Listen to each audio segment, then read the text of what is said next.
नमस्कार, मैं हूं ब्रिज द्विवेदी। एग्रीमीटर में आप सभी का स्वागत है। आज के एग्रीमीटर में हम सरसों के बाजार पर चर्चा करेंगे। सरसों पर विस्तार से बातचीत करने के लिए हमारे साथ जुड़ रहे हैं केडिया एडवाइजरी के डायरेक्टर अजय केडिया जी। सर नमस्कार, स्वागत है आपका द बोनस में। बहुत बहुत धन्यवाद मुझे बुलाने के लिए। सर, आज के शो में हम लोग सरसों पर बातचीत करेंगे।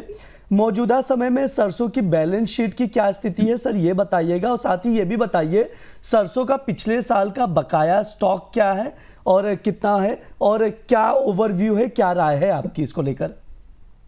देखिए, सरसों में या हम पूरे ऑयल कॉम्प्लेक्स की अगर बात करें तो पिछले 2-3 साल में प्राइजेस में कंटिन्यू दबाव रहा, चाहे सोयाबीन की बात करें चाहे मशरूम की बात करें। और ऐसा लग रहा था कि मार्केट में कोई मूवमेंट नहीं होगा। सबसे पहले अगर प्राइस मूवमेंट की बात करें तो पिछले हफ्ते भर में हमने 2% की तेजी देखी। हालांकि दबाव है क्योंकि हार्वेस्टिंग सीजन स्टार्ट है सामने। और इस बार का जो प्रोडक्शन भी अगर हम पकड़ के चले मस्टर्ड का, वो करीबन 126.67 लाख टन है, जो पिछले साल के मुकाबले थोड़ा सा कमजोर है, जिसकी वजह से कहीं ना कहीं हम देखते हैं प्राइस को एक स्टेबिलिटी मिलनी चाहिए। साथ में हम कैरी ओवर स्टॉक की भी बात करें तो as of now carry over stock भी ठीक ठाक ही बना हुआ है, जिसके चलते प्राइजेस के अंदर हमने कोई मेजर मोमेंटम जो तेजी देखी थी वो देखने के बाद मार्केट रुका हुआ है। नीचे डाउन साइड इसलिए भी रेस्ट्रिक्टेड है, गवर्नमेंट ने एमएसपी में करीबन 250 रुपए की जो तेजी दिखाई है, उसके बाद एक सेंटीमेंट इंप्रूव हुआ, प्रोक्योरमेंट भी है और खास हमने कहीं ना कहीं गवर्नमेंट के ऑफलोड भी होते हुए देखे। बट ग्लोबल मार्केट ज्यादा इंपॉर्टेंट है क्योंकि सप्लाई ठीक ठाक है। रिकॉर्ड अभी भी अगर हम इस बार भी हम 133 के आसपास का अगर उत्पादन देखते हैं तो सप्लाई ठीक ठाक है। लेकिन ग्लोबल मार्केट में जो अनसर्टेनिटी कच्चे तेल की वजह से पूरे एडिबल ऑयल कॉम्प्लेक्स पे बना हुआ है, इसका असर हम प्राइसेस पे आते हुए देखे। तो सप्लाई साइड अगर हम देखते हैं तो पिछले साल के मुकाबले थोड़ी सी कमजोर है, बट ओवरऑल ठीक सप्लाई है डिमांड के मुकाबले। सर, अगर प्रोडक्शन पर नज़र डालें तो सरकार ने इस साल सरसों का रिकॉर्ड उत्पादन का अनुमान लगाया है। सप्लाई साइड से अगर देखा जाए तो सरसों की स्थिति बेहतर ही नज़र आ रही है। इन सबको देखते हुए मौजूदा समय में सरसों की घरेलू डिमांड कैसी नज़र आ रही है सर? देखिए, overall India one of the biggest consumer of oil है और फर्स्ट क्वार्टर में तो हम देखते हैं फेस्टिव डिमांड भी कंटिन्यू बनी हुई है। सप्लाई हमारे पास ऐसा नहीं है कि खाली सरसों की, हमने सोयाबीन है, ग्राउंडनट है, सभी एडिबल ऑयल कॉम्प्लेक्स में सप्लाई काफी कंटिन्यू बनी रही थी। जिसकी वजह से हमने प्राइसेस के अंदर एक ठहराव भी देखा है, गिरावट भी आती हुई देखी। फिजिकल डिमांड थोड़ी बहुत इंप्रूव होते हुए दिखाई दी, खास करके अगर क्रशिंग की अगर हम बात करें तो यहाँ पे सोयाबीन के जो लेटेस्ट डेटा आया है, यहाँ पे हम देख रहे हैं कि क्रशिंग एक्टिविटीज जो है वो करीबन 10.92 million metric ton this season रही है, जो पिछले साल के मुकाबले 5 है, क्योंकि सप्लाई कंटिन्यू रही है, जिसकी वजह से कंटिन्यू लोअर लेवल पे प्राइसेस को कंटिन्यू सपोर्ट मिला। और खास करके आज से हम देखते हैं तो नवरात्र की स्टार्टिंग हो चुकी है और यहाँ से हम देखते हैं फेस्टिव डिमांड भी रहती है, साथ में हार्वेस्ट पीरियड भी चल रहा है। बट ओवरऑल मुझे लगता है रिटेल डिमांड, हाँ, जीएसटी का जो बीच में चेंजेस आया था उसका भी हमने घरेलू में डिमांड इंप्रूव होते हुए देखा। तो कुल मिला के धीरे धीरे डिमांड इंप्रूवमेंट हो रही है और क्रशिंग की भी डिमांड है तो कंटिन्यू प्राइजेस को सपोर्ट करते हुए दिखाई दे रही है। सर, आवक पर भी बातचीत कर लेते हैं। मौजूदा समय में सरसों की नई फसल की आवक कैसी है और पिछले साल की तुलना में अभी आवक की क्या पोजीशन है? देखिए, सबसे पहले पिछले साल की कंपैरिजन में करें तो डेफिनेटली हम 124% का एक जंप आते हुए देख रहे हैं। बट ओवरऑल अगर आप देखेंगे 2025 और 2026 में तो राजस्थान में हमने इस बार इम्प्रूवमेंट होते हुए देखा है, लेकिन यूपी साइड में हमने थोड़ा कमजोर देखा है। लेकिन मध्य प्रदेश के अंदर भी आप देखोगे तो नंबर थोड़े बढ़ते हुए दिखा दे। तो कुल मिला के भाव में जो उछाल आया एमएसपी के बाद से और ग्लोबल मार्केट, उसको देखते हुए पिछले 1.5-2 महीने के अंदर हमने आवक भी बढ़ती हुई देखी और क्रॉप साइज भी ठीक ठाक ही, ऐसा नहीं कि बहुत ज्यादा कम है। तो अराइवल प्रेशर खास करके राजस्थान और मध्य प्रदेश में बढ़ता हुआ दिखाई दिया है। सर, अब हम लोग बातचीत कर लेते हैं एक्सपोर्ट पर भी कि एक्सपोर्ट के आंकड़े क्या कह रहे हैं, वो आप समझाइएगा। और साथ ही ये भी बताइए कि सरसों मिल की एक्सपोर्ट डिमांड आगे घटेगी या बढ़ेगी? देखिए, ग्लोबल मार्केट में अनसर्टेनिटी चल रही है और जनवरी से चल रही है, जो हम देख भी रहे हैं, खास करके मिडिल ईस्ट में भी है। और साथ में जो इंश्योरेंस और फ्रेट के चार्जेस बढ़े हुए हैं, उसका भी सेंटीमेंट पे आगे जाके फर्क पड़ेगा।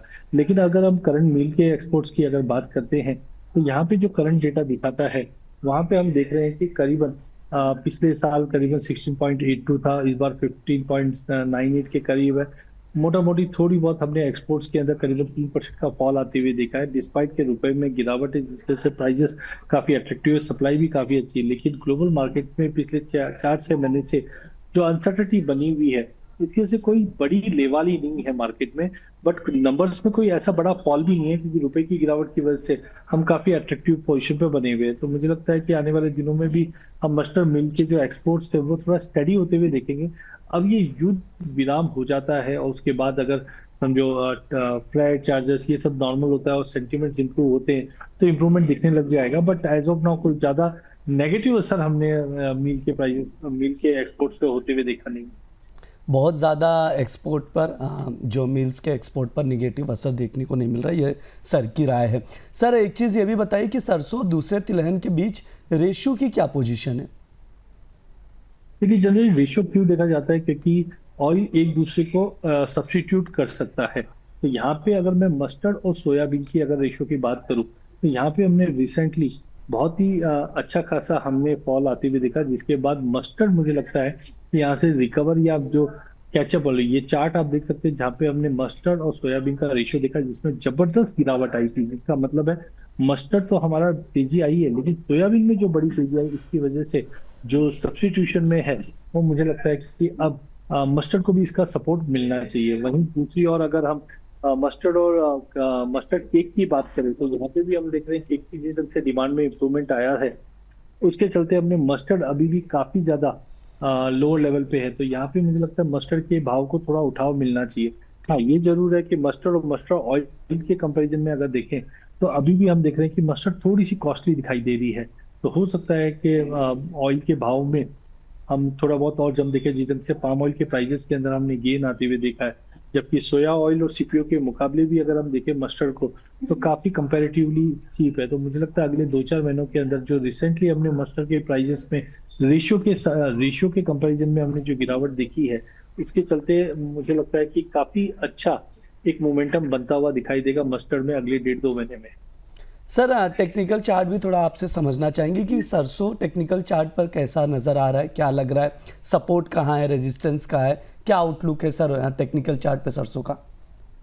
टेक्निकल चार्ट से पहले मैं थोड़ा सा ना आपको सीजनेटिव बताता हूँ। मतलब क्योंकि जब भी हम कंपेयर करते हैं कोई भी चीज को तो फंडामेंटल अपनी जगह पे होता है, टेक्निकल होता है और एक सीजनेटिव। सीजनेटिव में अगर आप देख सकते हो तो जनवरी फरवरी में हमेशा ज्यादा करके हम गिरावट देखते हैं क्योंकि नए माल की आवक रहती है। लेकिन जैसे जैसे मार्च अप्रैल मई में अगर आप आओगे तो आप देख सकते हैं ऑन एन एवरेज पिछले 10 साल का भी डेटा अगर आप देखोगे तो ये पीरियड में धीरे धीरे जो गिरावट है वो कम होती जाती है। और ऐसा ही इस बार भी दिखाई दे रहा है। जनवरी में थोड़ा गेन दिया था लेकिन फरवरी में बड़ा फॉल था। लेकिन मार्च ऑनवर्ड्स अगर हम देखते हैं तो मुझे लगता है सीजनैलिटी भी स्ट्रांग है।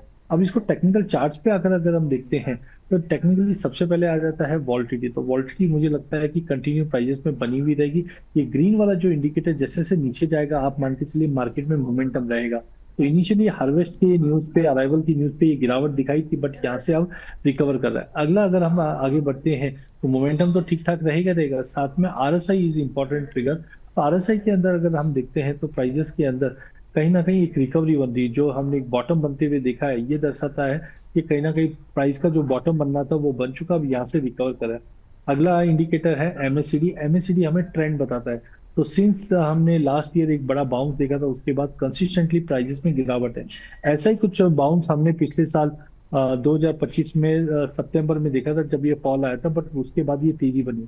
तो टाइमिंग मार्केट अपना एक बेस बना रहा है जहाँ पे आप चार्ट पे देख सकते हैं 50 मूविंग एवरेज के नीचे चले गया था, बट 200 मूविंग एवरेज का स्ट्रॉन्ग सपोर्ट बना हुआ है। इन सबको अगर मैं एक्यूमुलेट करता हूँ और लॉन्ग टर्म व्यू देखता हूँ तो एक स्ट्रॉन्ग ट्रेंड लाइन का सपोर्ट मिला हुआ है और एग्जैक्टली प्राइस ने 200 मूविंग एवरेज और स्ट्रॉन्ग ट्रेंड लाइन को सपोर्ट किया। और यहाँ से मुझे लगता है एक ट्रेंड टेक्निकली स्ट्रॉन्ग रहना चाहिए मस्टर्ड के अंदर ब्रिज।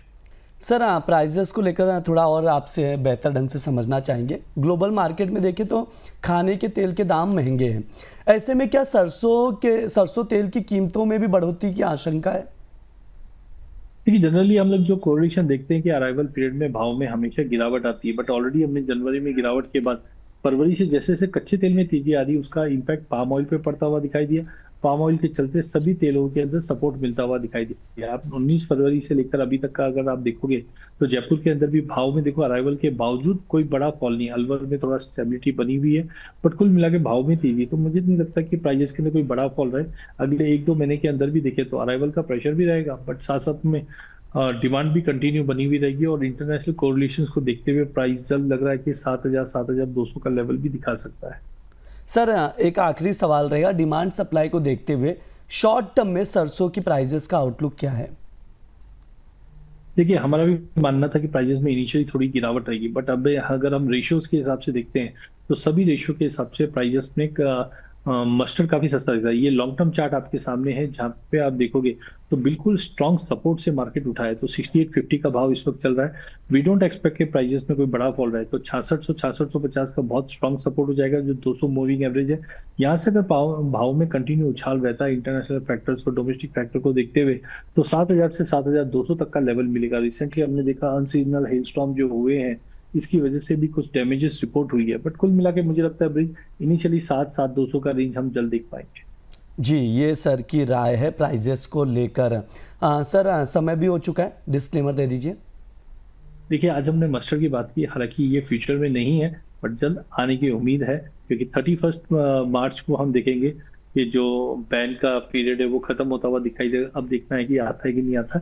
बट फिर भी जब भी आप कमोडिटी में निवेश करते हो तो स्टॉप लॉस लगा के काम कीजिए, और सेबी रजिस्टर्ड एडवाइजर की सलाह लेके कीजिए। पर्सनली मेरी कोई पोजीशन नहीं है, बट मेरे क्लाइंटों की हो सकती है सरसों में।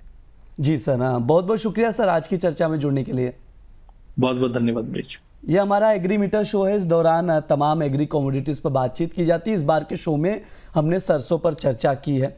एक्सपोर्ट, इंपोर्ट, प्राइस आउटलुक सभी चीज़ों को समझा गया है, तो आप लोग भी उसके अकॉर्डिंग देखिए, ऑब्जर्व कीजिए। फिलहाल के लिए इस शो में इतना ही। आप लोग बने रहिए द बोनस के साथ। धन्यवाद।